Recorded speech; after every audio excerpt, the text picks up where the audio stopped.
بە کاتژمێرە گرانبەهاکەی دەستی جارێکی دیکە عەلی زەیدی پرۆتۆکۆلی شکاند. لە دوای تەسبیحەکەی کاتژمێرەکەشی هەرای نایەوە. کاتژمێرەکەی دەستی سەرۆکوەزیرانی ڕاستپێردرا و برەندی بەناوبانگی جیهانی پاتێک فلیپە. بە گوێرەی وێنەکە سێ بازنەی خڕی تێدایە کاتێک زوومی دەکەیت.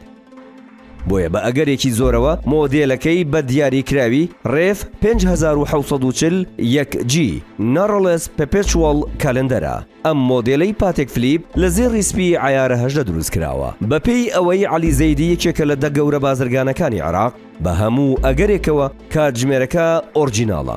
ئەم کاتژمێرە دوو نرخی هەیە. نرخی فەرمی کۆمپانیای بەرهەمهێنان. نرخی فەرمی لە نێوان 160,000 بۆ 180,000 دۆلاری ئەمریکیە. بەپێی ئەو خشڵ و وردەکاریانەی تێیدا بەکار هاتووە.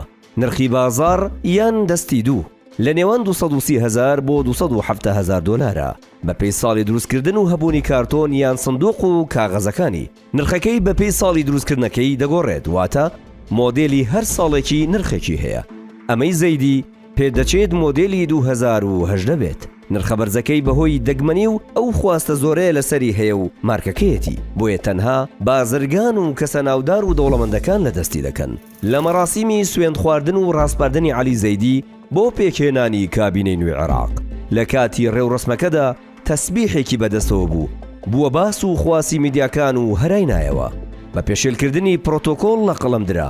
ئەو کاتژمێرەش کە لە سەردانەکەیدا ئەمڕۆ بۆ هەرێمی کوردستان لە دەستی دابوو بە هەمان شێوە وەک پێشێلکردنی پرۆتۆکۆل دادەنرێت، چونکە بە پێی ستانداردە دیبلۆماسیەکان سەرکردە و کەسانی سیاسی باڵا نابێت لە کاتی سەردانە فەرمیەکان جلوبەرگ و ئێکسسواراتی گرانبەها بپۆشن.